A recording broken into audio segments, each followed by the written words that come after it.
Aujourd'hui, j'ai envie de vous proposer la méthode en 3 étapes pour enfin comprendre quel est le langage d'amour de votre ado et pour pouvoir y répondre pour qu'il soit heureux et en sécurité. Alors maintenant qu'on a passé en revue les 5 langages de l'amour, vous pouvez aller voir les vidéos qui sont dédiées. Le but du jeu, c'était quand même de trouver le langage principal de votre ado pour pouvoir y répondre au mieux. C'est ce que je vais vous aider à faire en vous donnant la démarche. Parce que oui, si on arrive à identifier son langage principal d'amour et si on arrive à remplir son réservoir, ça peut changer notre relation du tout au tout et ça va également changer sa vie à lui du tout au tout. Donc je vais déjà vous donner les 3 étapes, puis après je vous ferai quelques recommandations. Donc la première étape, la première semaine, n'oubliez pas de vous munir d'un petit carnet. La première semaine, c'est l'observation. Donc je vais vous demander de vous mettre en position d'observateur, c'est-à-dire que vous ne dites rien, vous n'intervenez pas spécialement et vous observez le comportement et le dialogue, les paroles de votre ado. C'est-à-dire son comportement vis-à-vis de ses copains, comment il leur témoigne de l'intérêt et de l'amour, son comportement vis-à-vis de vous, et puis qu'est-ce qu'il vous dit également au quotidien. Alors dans les paroles qu'il peut vous dire au quotidien, ça peut être quelque chose qui vous réclame, et là il faut identifier quel langage d'amour il y a derrière, mais ça peut être également les reproches qu'il vous fait. Alors bon, les reproches des ados en rapport avec le langage d'amour, pas tous les reproches. Et puis la première semaine, vous pouvez également essayer de vous remémorer dans les années passées ou quand il était tout petit, quel langage d'amour il appréciait particulièrement. Donc en vous souvenant de bons moments, de choses qu'il a pu vous dire.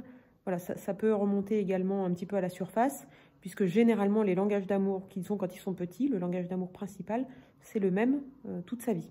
Une chose hyper importante quand on se met en position d'observateur, c'est de mettre de côté son ego et ses croyances. Ce qu'il faut, c'est que vous repartiez de zéro, c'est-à-dire que vous repartez comme si vous ne connaissiez pas votre ado, comme si c'était un inconnu dans la maison.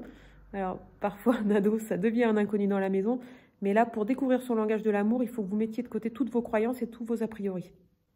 La deuxième étape, donc la deuxième semaine, entre guillemets, c'est questionner. Questionner votre ado. Alors, on peut commencer par des questions un petit peu basiques, du genre, ah bah tiens...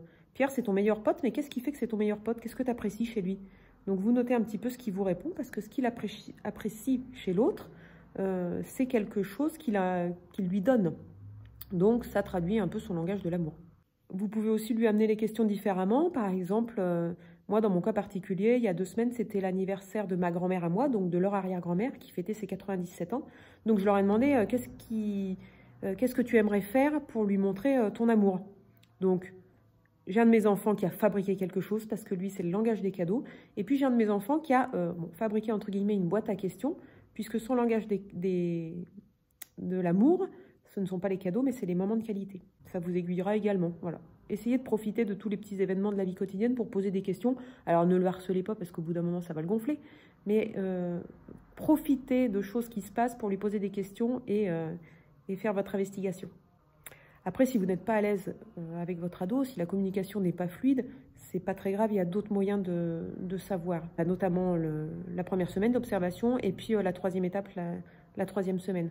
Ne vous braquez pas et ne le braquez pas à lui poser des questions si vous n'êtes pas à l'aise dans la communication. Puis la 2e étape dans cette 2e semaine où on pose des questions, c'est de lui dire sincèrement. Lui dire, écoute, voilà mon chéri ou voilà mon grand... j'ai remarqué que parfois, dans l'éducation que je t'ai donnée, je n'ai pas toujours été à la hauteur. J'ai fait du mieux que j'ai pu, mais je n'avais pas toutes les cartes en main. Et là, j'ai envie de progresser, j'ai envie que notre relation s'améliore ou que notre relation soit encore plus belle. Donc, je vais te poser des questions et j'ai envie que tu m'y répondes sincèrement. La question que j'aimerais te poser, c'est qu'est-ce que tu changerais en moi là, aujourd'hui, ou qu'est-ce que tu aurais changé en moi il y a quelques années qui t'aurait permis d'être plus heureux? Il se peut que les réponses soient un petit peu dures et un petit peu violentes, mais c'est pas grave, nous ce qu'on veut c'est de la sincérité. Donc ce que je vous demande c'est vraiment de garder votre calme, d'accueillir sa réponse, déjà de vous préparer au fait qu'elle peut être dure la réponse. Et puis en fonction de ses réponses, ça vous donnera déjà des idées sur ce qui lui a manqué, sur ce qu'il faudrait changer, donc sur son langage de l'amour. Et puis la 3e étape, c'est de tester, tout simplement. Voilà, de tester tous les langages de l'amour. Alors, si vous vous souvenez, dans les précédentes vidéos, je vous ai expliqué l'importance que votre ado soit polyglotte dans les langages de l'amour, pour lui et pour les autres. Donc, testez tous les langages de l'amour. De toute façon, vous ne vous tromperez pas. Et puis, si vous voyez qu'il y en a un pour lequel il est le plus sensible, mettez le paquet parce que c'est avec celui-ci que vous remplirez son réservoir d'amour. Donc, en plus du langage de l'amour, il y a effectivement différents dialectes. Par exemple, quand votre enfant était petit, s'il aimait le langage du toucher, peut-être qu'il aimait des gros câlins sur le canapé pendant des heures. Et maintenant qu'il est ado, peut-être qu'il préfère juste que vous lui ébouriffiez les cheveux ou que vous lui mettiez la main sur l'épaule. Donc il faut aussi s'adapter à son âge, évidemment. Donc une fois que vous avez investigué, observé, questionné et testé pendant 3 semaines, vous aurez déjà une vision un petit peu plus juste de ce qui lui plaît et de ce qui remplit son réservoir. Donc après, il faut mettre le paquet. Et puis, si au bout de 3 semaines, bon, c'est un exemple, hein, vous n'avez pas trouvé, il faut continuer, il faut persévérer. Alors, je voudrais faire un petit disclaimer. Vous savez que nos ados sont dans une période, la période de l'adolescence, c'est une période très tumultueuse. Il y a des hauts, il y a des bas. Et un langage de l'amour que vous allez pratiquer, entre guillemets, le matin, par exemple, une caresse dans les cheveux peut être très bien perçue. Et puis, 2 heures après ou le soir même, il peut vous envoyer bouler. Mais ça, en fait, c'est le bouleversement hormonal que subissent les ados pendant cette période. Donc, il ne faut pas vous en offusquer. Si ça lui a plu une fois, c'est que, sincèrement, ça doit quand même lui plaire sur le fond. Donc, ne baissez pas les bras. Et puis, s'il n'est pas dans de bonnes dispositions, s'il ne se sent pas bien, n'insistez pas. Donc, les 3 recommandations que je voulais vous faire, je vous en ai déjà fait une d'ailleurs, c'est de partir de zéro, de laisser vos croyances de côté et de ne pas vous dire « Ah, mais moi, je le connais par cœur, il est comme ci, comme ça, comme ci ».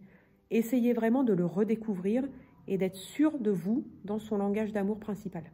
La deuxième recommandation, ce serait de ne pas lui demander directement « Dis-moi, quel est ton langage d'amour principal ?» en lui expliquant les différents langages. Alors, s'il est sensible au développement personnel, si vous êtes déjà dans une famille où on parle beaucoup de ce genre de choses, c'est pas tellement un souci. Mais sinon, ça risque de discréditer la méthode et en fait, vous serez plus perdant que gagnant. Et puis le troisième point, c'est pareil, je vous l'ai déjà un petit peu dit, c'est prenez le temps. Votre ado, il a peut-être 15 ans. Il a mis 15 ans pour se forger cette carapace et cette personnalité. Donc, c'est pas en 2 jours que vous allez tout trouver, que vous allez percer le mystère des cités d'or. Il faut vraiment prendre le temps parce que ça en vaut la peine et vous verrez que votre relation va vraiment, vraiment, vraiment changer. Le but de trouver son langage principal d'amour, c'est de resserrer les liens, de mieux communiquer avec lui et de pouvoir du coup l'accompagner dans sa vie d'adolescent, mais également dans sa vie d'adulte. On le prépare quelque part. Nous, on est, en tant que parents, on est des coachs. On coach nos enfants. Donc, il faut qu'on ait cette proximité et ce lien avec eux. Et puis, quand on arrive à parler quotidiennement son langage principal de l'amour, il se sent plein, il se sent heureux et en sécurité. Et ça, c'est quand même le minimum de ce qu'on veut pour nos ados, non? Je vous garantis que si vous parvenez à découvrir son langage principal de l'amour, à remplir son réservoir quotidiennement, votre relation va changer du tout au tout. Vous serez bien plus heureux en tant que parent et bien plus épanoui, mais lui, c'est pareil, il sera beaucoup plus heureux, beaucoup plus confiant, en sécurité, et il aura envie de communiquer avec vous parce qu'il saura qu'il est compris et il se sentira aimé. Et puis, c'est aussi un super tremplin et un joli bagage que vous lui donnez pour sa vie d'adulte.